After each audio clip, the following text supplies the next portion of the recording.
All right, and thank you so much for joining us today. This is the AWS Observability Live demo. My name is Katie Gray. I'm a product marketing manager here at Sumo Logic, and I'm going to be taking us through all of our content today. Thanks for joining wherever you are. Good morning and good evening. And I think we've given everyone enough time to join, so I'll go ahead and start going through our content. So this is our agenda for today. I'm going to do a super brief intro to Sumo Logic for those of you who aren't familiar with our product and solutions. And then we're going to get right into it with going over our AWS Observability solution. And then we're going to spend the majority of our time today going into a live demo of the product. We'll talk about a couple customer use cases and of course have time for Q&A. I'm going to try to monitor the Q&A, especially as we're going through the demo section. So if you have any questions as I'm walking through the content, go ahead and pop them in the Q&A and I'll see if I can address them. Really important for during that demo. If you have questions, I'd love to dive deeper into anything you're interested in there. Okay, so Sumo Logic. We are a continuous intelligence platform and we cover a pretty wide range of applications. So, starting from the left here, we ingest data from a number of sources, on-prem, cloud, across the entire stack. And this is metrics, logs, events, and traces. And we do analytics on that data and then shoot it out to, on the right side, a number of different teams and use cases. So, having a platform that is very extensible to a lot of use cases sometimes makes it hard to wrap your head around all the things that it can do. So this is actually a pretty focused webinar talking just about one use case, specifically for AWS. But just to give you kind of the breadth of the solutions that we cover, we have operational intelligence, which AWS Observability fits under that bucket. We also have a security intelligence solution and a business intelligence side of things. So if you think about our solution, we are native in the cloud analytics platform. We have over 2,000 customers and just over 150 petabytes daily. And our value is really in our ability to be flexible to ingest data, multi-cloud, hybrid cloud environments. We're a single platform with many use cases. We have a super flexible economics model that allow you to ingest data for quick access or long-term storage if you're not sure you want to be paying the price for being able to access that in real time. So super cheap to be able to ingest all of your data. And we have customers across the whole range here. So Marriott, Genesis, USA Today, Airbnb, so forth. That's sort of the 10,000-foot view of what we do. And I always like to take a second to kind of talk about, again, how we are different from other products out there. The way that we think about ourselves is really this ability to monitor, diagnose, and troubleshoot problems. And starting from the top, monitoring really encompasses all the things that we do from logs, metrics, and traces, alerting on these key sets of telemetry. From there, using logs and traces to diagnose. And then finally, we have a deep history in logging.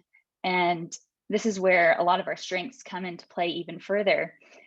Being able to dive deeply into that log data and make it very easy to find the log that is presenting the root cause. So we're going to talk about some of these use cases today. Okay, so diving into AWS. We have a solution specifically focused on AWS, and it's for a good reason. If you take a look at how many of our customers are entirely on AWS and AWS platforms, this is from our continuous intelligence report last year. Almost 60% of our customers are on AWS only, even more if you count the number of customers in multi-cloud environments. I kind of think it's interesting to throw some of these stats out here. If we look specifically at those customers using AWS, one of the things that we actually find is that those customers' architecture complexity is continuing to increase. So from 2019 to 2020, the median number of services used by those companies on AWS has jumped from 15 to 26 services. The top services are on the right here. So EC2, S3, you all are probably using some of these or all of them. We're going to look at how to ingest these in a more in an easy way so that you can get that high level view of your application, still with the ability to dive into the details. Okay, and then in addition to just the number of services that customers use on AWS, we also look at how they're using AWS across regions and multiple accounts. And of course, AWS encourages the use of multiple accounts for billing or a number of different reasons. And when we polled our customers, we found that most customers have more than one, are using AWS across more than one region. And in most cases, or in a lot of cases, 3, 4, 5, and that number actually jumps up quite a bit, into the tens of regions. And then looking at number of accounts, same thing. A lot of our customers use AWS across multiple accounts. So how do we actually make it easier for you to gain visibility across all of these different segments? And then further looking at, what is the solution really trying to address? One of the things that we see time and time again is, especially when troubleshooting, it can be really difficult to trace a problem because of the different architecture service dependencies that exist within your application. So we find that visibility is super fragmented by different sets of telemetry and data and services. And it can be very complex to trace that problem through services. Sometimes one service might alert that there's a problem, but really that is a symptom of a larger event that might have occurred on a different service. So how do you connect the dots between those things? This is really one of the key areas that we want to make easier to visualize by providing you data in a very streamlined and unified way. So our continuous intelligence platform for AWS Observability aims to address some of these things that are really inherent to, as you all are using AWS and AWS services. So providing unified visibility across your accounts, regions, and services, and also making it easier to connect the dots. So we have a feature called Root Cause Explorer that we'll dive into that makes it easier to visualize the impacted services in an issue. And then all of this is built on industry best practice dashboards. So we have over 40 out-of-the-box dashboards across many services. And these are built based on the alerts and thresholds that are recommended for these services. So we've kind of done a lot of the heavy lifting for you in thinking about what's important to look at for these services, what's important to alert on, and also kind of taking that a little bit off of your plate and thinking about, how does AWS recommend you monitor this service? Okay, so with that said, let's jump into the product. I'll go ahead and relog in here.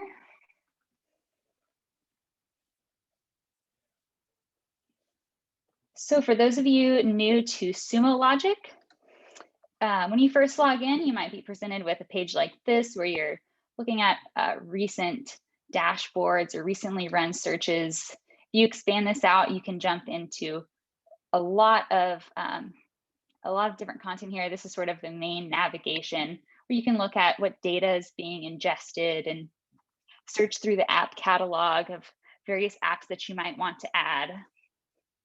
But for our case, if you're using this for AWS Observability, this is really your home base. I got here by going to New and then Explore.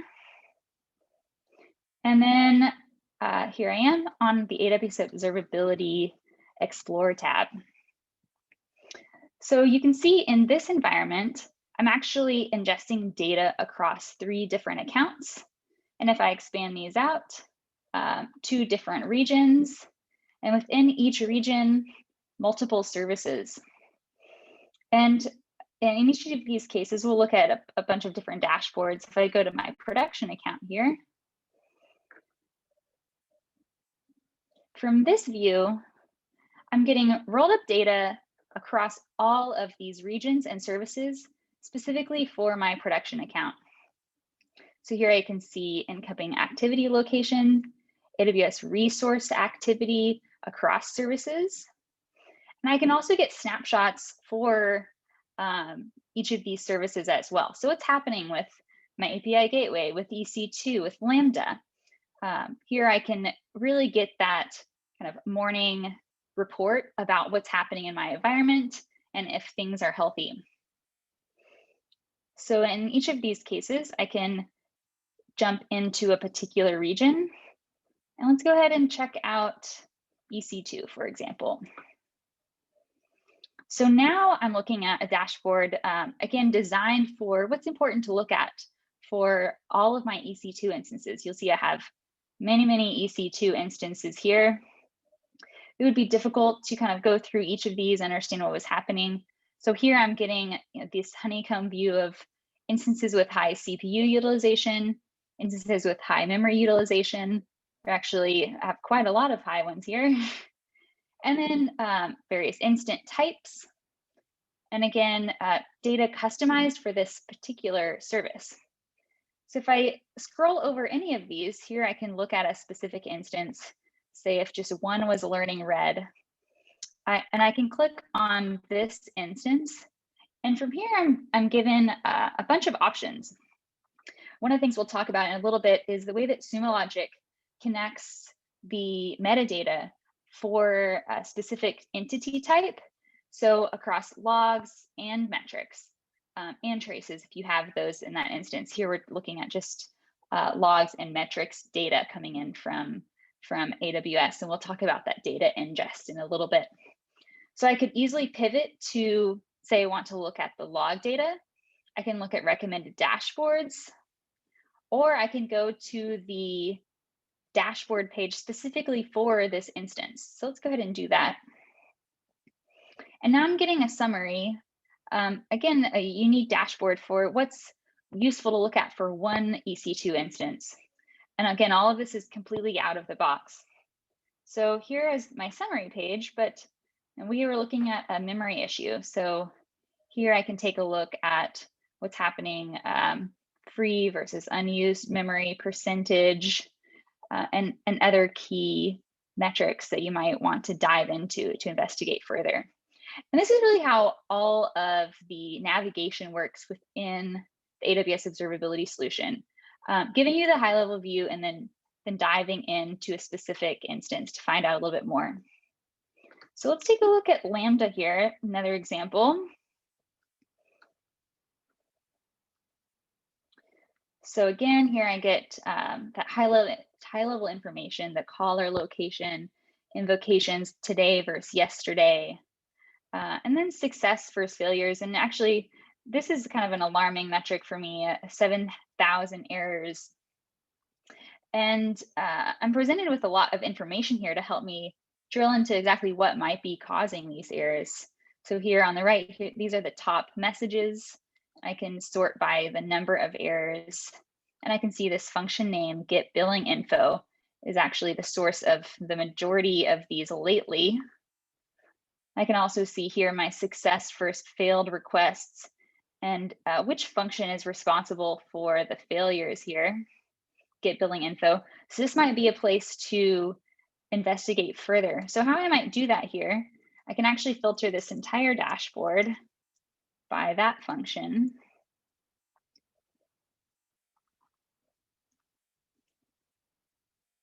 Okay, so now I'm seeing those failures.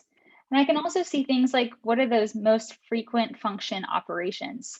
So again, a lot of invoke events, list function, but we also have this update function configuration, update function code.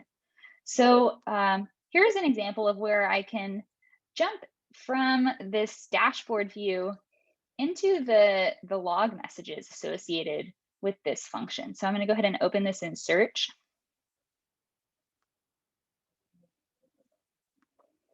Okay, and so those are the aggregates we were seeing before, but I can also go to the raw messages here. I'm going to make this a little bit bigger. And from here, I can, these are all of the different display fields I can filter on. If I look at the event name, here are those 4 once again. I can jump to just the update function configuration events. And now I can easily see all of the data associated with when that function was updated and actually who the user was, who did that. So this is a really easy case where you can quickly identify that user, go ask them to revert the code that they changed here. Okay, let's look at another example.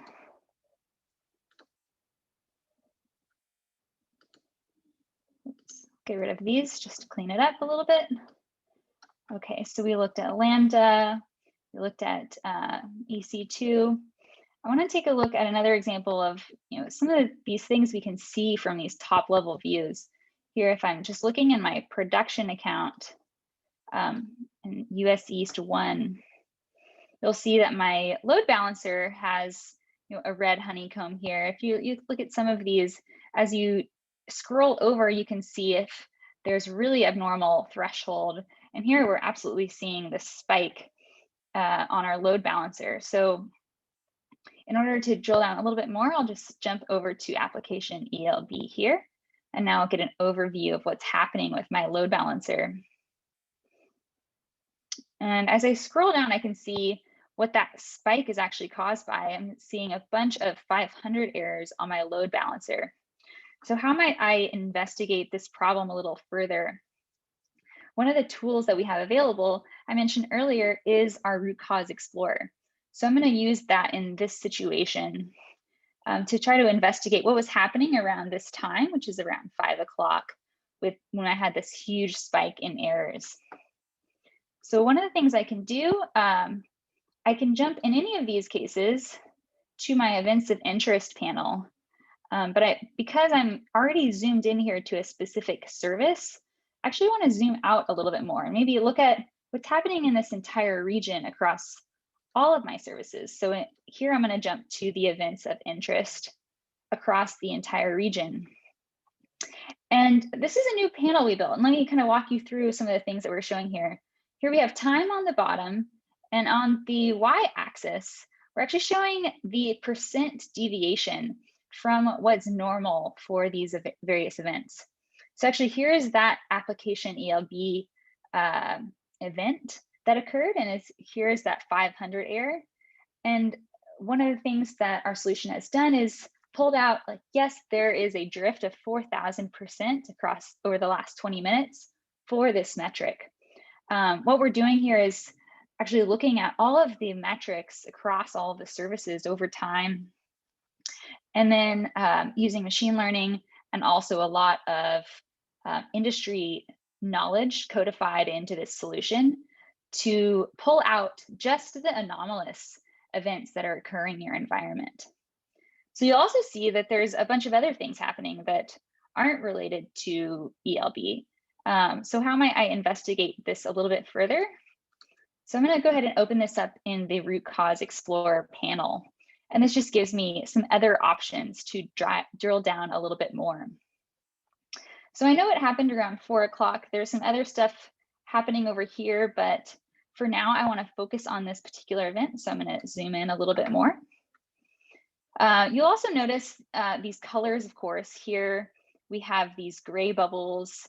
Those are associated with load. If I wanted to look at those or exclude them, I could get rid of those anomalous events. So here we have an error event, and here we have a couple bottleneck events. So drilling into what are the other things that are occurring, one of the things that we find when we're doing a root cause analysis is, of course, often it's not just an isolated event. All of these services are super interconnected. So this view was really created to help you connect the dots between anomalies that are happening across all of your services. And here I can apply different filters on the top if I just wanted to see what's actually being pulled up here. I have anomalies across EC2, ELB, DynamoDB, X-Ray. And so all of these services are being represented on the same page. So drilling down, we often, again, see this sort of profile when we're looking at or trying to investigate a root cause or looking at an incident. So here is the event that we got alerted on, a 500 error. But this is actually the last thing that happened. There's a couple things that happened before this. We had an EC2 error. If I click on this, I can see exactly what was happening here for this 500 error or 500 error percentage code on this EC2 instance. And these colors, one is right now, or looking at this time frame. One of them is time shifted by 1 day, and one's time shifted by 1 week. So here we can see normally this behavior is pretty level, but of course here we're getting this anomalous spike. Same thing if I walk backwards here in time. Here we have a host bottleneck error. And then we have a DynamoDB bottleneck. And this actually appears to be the first thing that happened. So as I'm investigating this, this might be a logical place to start to see, did something happen with DynamoDB that set off this chain of events? So one of the things I can do here is go to the inspector. And once again, I can drill into logs, or I can look at different dashboards associated with DynamoDB. And I actually want to take a look at my events panel to see if there were any notable events that occurred on DynamoDB. So here we can see we have 1 error. We actually have 4 update table events that occurred, which is pretty notable. And again, important to note that the time range here gets preserved. So we're only looking at this pretty short window as I drill into this dashboard. And then we can see what are the top errors and also what are those table events. So we actually have multiple update table events. And again, from any of these, I can jump into the search to look at the raw logs for all of these things. Here's those aggregates again. But if I go to messages, I can see what were those 4 update table events. And I can also see what was the first update table event and who made it. And so here I can go contact OnKit and ask him to roll back this change or to find out what the change was so that we can roll that back. So that is how you would use some of these tools that are built into AWS Observability to get that high level of visibility and really speed up issue resolution. Okay, so I'll jump back to my slides for a second. See, we're actually almost out of time, but I wanted to talk a little bit through how this actually gets set up. Data collection is a really key part of this, and we have integrated very closely with AWS by using CloudFormation template to ingest data across all of these services. So we're ingesting critical CloudWatch and CloudTrail data. So from CloudWatch, we're ingesting logs and metrics, CloudTrail logs. And as that data comes into Sumo Logic, we tag it with the account, region, namespace, and entity, which is how we connect the dots between all of the different types of telemetry so that you can pivot from metrics to logs. So if you've ever used CloudFormation before, it's a UI that you just need your Amazon credentials, and you can go through and click which services you want to ingest data from. And actually all of the backend is kind of taken care of through APIs, communicating with Sumo Logic to set up the collection on the Sumo Logic side. Just so if you're curious where you might find this, you go to collection, Here I can search for AWS.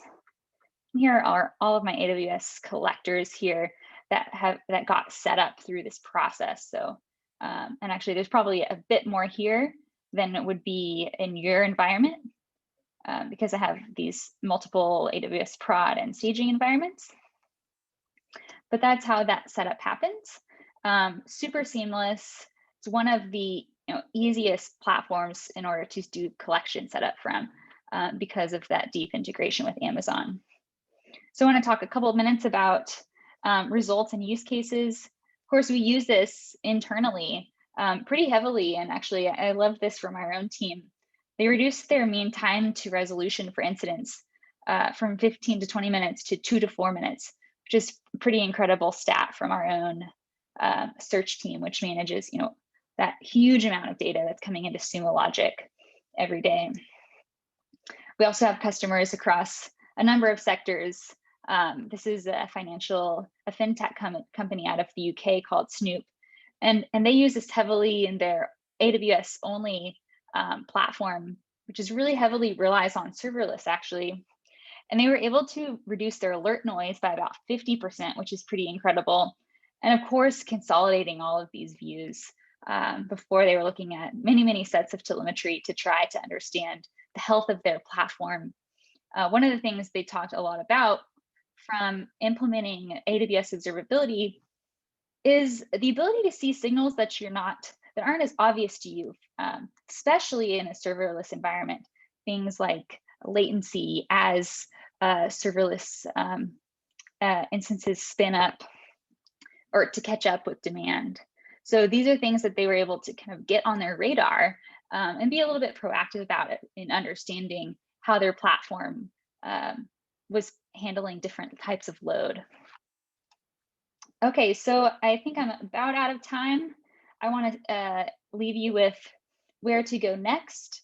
Of course, Sumo Logic has a free trial. You can check it out at sumologic.com. There's free trial links right on the home page.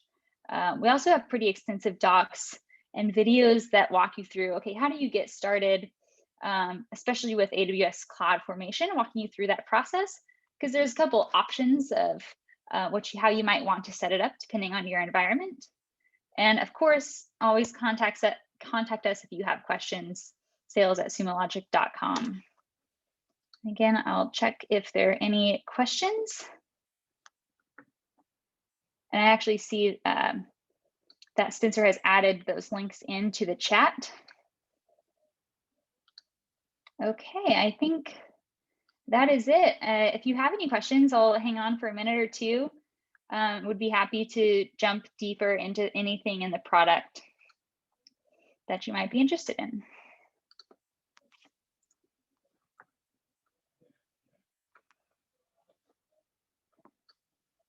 All right, a very tough question. Rough enterprise pricing of this app.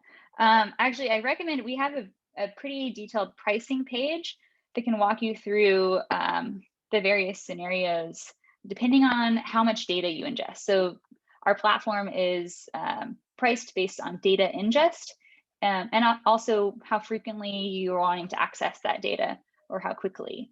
And so that's exactly how the pricing is set up. So it really depends on your ingest and what your needs are. Okay. Thank you so much and look forward to seeing you all in another webinar soon.